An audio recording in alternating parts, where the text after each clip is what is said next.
ఈరోజు మనం చెప్పుకునే నీతి కథ. ఆదుకున్న ఊరి పెద్ద.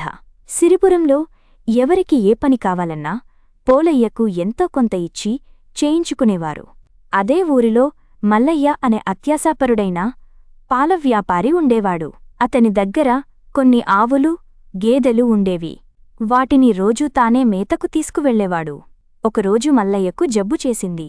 పోలయ్యను పిలిపించి, ఆవులు, గేదెలను రోజూ మేతకు తీసుకువెళ్ళాలి.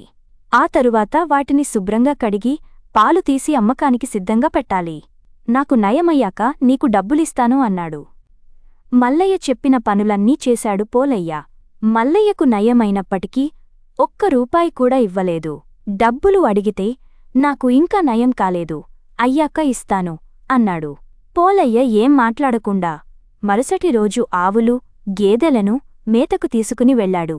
సాయంత్రం మల్లయ్య ఇంటికి వెళ్లి ఒక గేదె పోయిందని చెప్పాడు. మల్లయ్య కోపంతో నానా మాటలన్నాడు. గేదె ఖరీదివ్వాల్సిందే అన్నాడు. నేను ఇవ్వలేను, మీరు నాకివ్వాల్సిన డబ్బులిస్తే వెళ్ళిపోతాను అని సమాధానమిచ్చాడు పోలయ్య. మల్లయ్య అతన్ని ఊరి పెద్ద గంగయ్య దగ్గరకు తీసుకుని వెళ్లాడు. నా గేదె పోవడానికి పోలయ్య నిర్లక్ష్యమే కారణం కాబట్టి దాని ఖరీదు ఇప్పించండి అన్నాడు. మల్లయ్య అప్పుడు గంగయ్య, ఇన్ని రోజులు నీకు జబ్బు చేసిందని అతడితో పనిచేయించావు. డబ్బులు అడిగితే ఇవ్వడం లేదు. ఈ విషయమై నన్ను పోలయ్య నీకన్నా ముందే సంప్రదించాడు. అందుకే ఒక గేదెను దాచమని నేనే చెప్పాను అన్నాడు గంగయ్య. మల్లయ్యకు విషయం అర్థమైంది.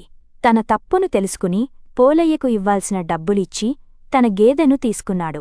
తనకు డబ్బులు ఇప్పించినందుకు ఊరి పెద్దకు పోలయ్య కృతజ్ఞతలు తెలిపాడు.